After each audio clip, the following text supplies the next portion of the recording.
নম্বর কিয়ামতের লক্ষণ হচ্ছে যে ইসলাম সম্পর্কে জ্ঞান কমে আসবে আর অজ্ঞতা বৃদ্ধি পাবে। একেবারে ব্যাপক হারে এই কিয়ামতের লক্ষণ দেখা যাচ্ছে। নবী করিম সাল্লাল্লাহু আলাইহি ওয়াসাল্লাম বলেছেন, ইন্না মিন আশরাতিস সাআ, কিয়ামতের লক্ষণগুলির একটি লক্ষণ হচ্ছে আইয়ুরফাল ইলম, ইলম উঠিয়ে নেওয়া হবে। বড় বড় আলেমরা দুনিয়া থেকে বিদায় নেবে, ইন্তেকাল করবে, ওই শূন্য স্থান পূরণ হবে না। চোখের সামনে দেখতে পাচ্ছেন, চোখের সামনে দেখতে পাচ্ছেন। যদি আপনারা না পান তো আমি দেখিয়ে দিচ্ছি। পৃথিবীর মধ্যে তিনজন সবচেয়ে বড় আলেম ছিলেন এই যুগে, আল্লামা শেখ আব্দুল আজিজ বিন বাজ রাহিমাহুল্লাহ, আল্লামা শেখ মোহাম্মদ নাসিরউদ্দিন আলবানী আর আল্লামা শেখ মোহাম্মদ বিন সালেহ উসাইমিন। এই তিনজনের ইন্তেকাল আজকে থেকে 20 বছরের মধ্যে তিনজনের ইন্তেকাল, গত 20 বছরের মধ্যে। তাদের শূন্যস্থানকে পূরণ হয়েছে মোটেই না, আর পূরণ যে হবে নিরাশ হওয়ার কিছু নেই আল্লাহ পাকের রহমত থেকে। তবে নবী সাল্লাল্লাহু আলাইহি ওয়াসাল্লামের যে ভবিষ্যৎবাণী যে এলম উঠে যাবে, আর এলম কিভাবে উঠবে, যে আমি লেখাপড়া অনেক করলাম ইসলাম সম্পর্কে, আর অনেক জ্ঞান অর্জন করলাম, অনেক কিছু মুখস্থ করলাম, আর হঠাৎ করে রাত্রে শুয়েছি সকালে ভুলে গেছি, এরকম হবে না। জি হ্যাঁ, ইন্নাল্লাহ লা ইয়াকবিজুল ইলমা ইনতিজাআন ইয়ানতাজিহু মিনাল ইবাদ, সহিহ বুখারীর হাদিস রয়েছে। আল্লাহ পাক রব্বুল আলামিন মানুষের এলমকে, জ্ঞানকে ছিনিয়ে নেবেন না, যে মগজে আছে হ্যাঁ আর হঠাৎ করে ভুলে গেছে, না, এরকম হবে না। ওয়ালাকিন ইয়াকবিজুল ইলমা বিকাবজিল উলামা, তবে আল্লাহ পাক রব্বুল আলামিন দ্বীন সম্পর্কে জ্ঞান মানুষের কাছ থেকে উঠিয়ে নেবেন, কেড়ে নেবেন, বিকাবজিল উলামা, উলামাগুলিকে কবজ করে, উলামাগুলির আত্মাগুলি গ্রহণ করে, উলামাগুলির ইন্তেকালের মাধ্যমে। হাত্তা ইযা লাম ইয়াবকা আলিমুন, এমন একটা সময় আসবে যে কোনো ভালো আলিম কোরআন সুন্নাহ বুঝে আর কোরআন সুন্নাহর দলিল দিয়ে সে আপনাকে দিক নির্দেশনা দিতে পারবে, হেদায়েত দিতে পারবে, দেখাতে পারবে, এরকম লোক কেউ থাকবে না। মসজিদের মোল্লা ঠিক করে নামাজটা পড়াইতে যায় না, সহিহ নামাজ, সেই ফতোয়া দিচ্ছে। হ্যাঁ, শিরক আর বিদআতে ভরা ধর্ম, জি, ভুল ফতোয়া, খেয়াল খুশি ধর্ম। আজকাল ইন্টারনেটের যুগে আর এইসব যে মাধ্যমগুলি রয়েছে এইগুলির যুগে সবাই মুফতি সেজে বসে আছে। যে আরবির তরজমা করতে পারবে না, নিজেই শেখ লিখছে, সে মুফতি, শেখ আর মুফতি হয়ে বসে আছে। অথচ আরবি তরজমা করতে পারে, যে আরবি তরজমা করতে পারে তার অধিকারটাকে কি করে সে জবাব দিবে? কোরআন এবং হাদিস হচ্ছে আপনার দ্বীন সম্পর্কে জানার আর জানাবার উৎস, তো উৎসই তো বুঝে না আরবি ভাষা, কোত্থেকে উত্তর দেবে? বাংলা পড়ে, ইংলিশ পড়ে, উর্দু পড়ে? না, উচিত নাই মোটেই।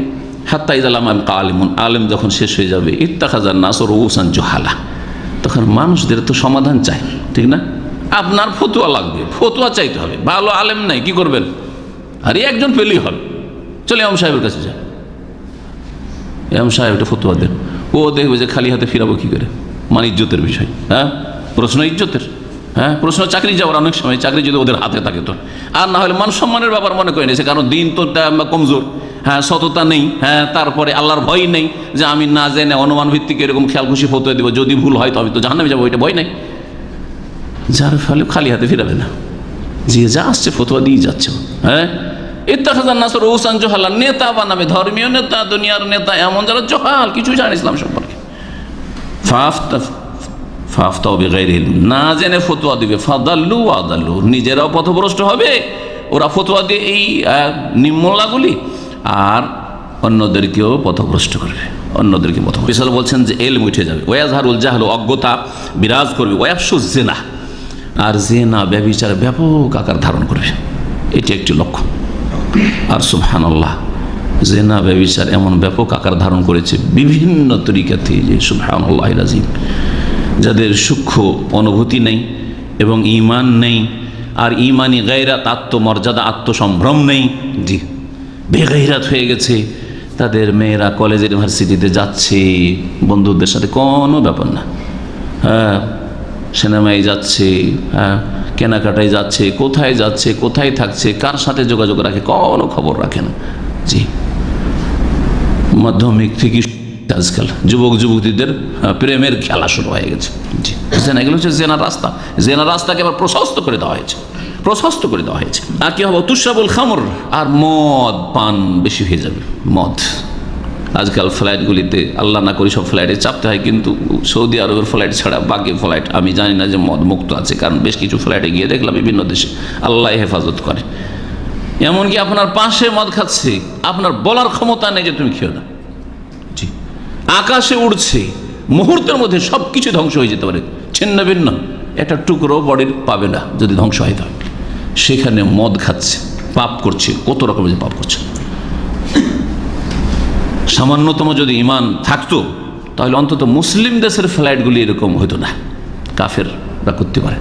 আর মুসলিম দেশগুলি যদি একটু এরকম হয়ে যেত তাহলে মুসলিম যাত্রীদেরকে ওই কাফেরদের ফ্লাইটে চাপতে হইতো না। আল্লাহ পাক যেন আমাদের সংশোধন করা তৌফিক দান করে। ওয়াযাবুর রিজাল, আর পুরুষদের সংখ্যা কমে আসবে। দেখছেন আজকাল এত যুদ্ধ হচ্ছে, অধিকাংশ কারা মারা যাচ্ছে? পুরুষরাই মারা যাচ্ছে যুদ্ধে, পুরুষে মারা যাবে। ওয়াতাবখান নিসা, মহিলাদের সংখ্যা বেশি হয়ে যাবে। পৃথিবীতে প্রতিটি দেশে মহিলাদের সংখ্যা বেশি, এটা জানেন তো আপনারা, তাই না? প্রত্যেক দেশে নারীদের সংখ্যা বেশি। এটা শুরু হয়ে গেছে কিয়ামত, এখন শুরু হয়েছে, এখনো বাকি আছে। হাত্তা ইয়াকুনা লি 50 ইমরাতান কাইয়্যিমুন ওয়াহিদ, 50টি মহিলা, হ্যাঁ, তাদের দেখাশোনার জন্য কোনো পুরুষ নাই, একজন পুরুষ ছাড়া।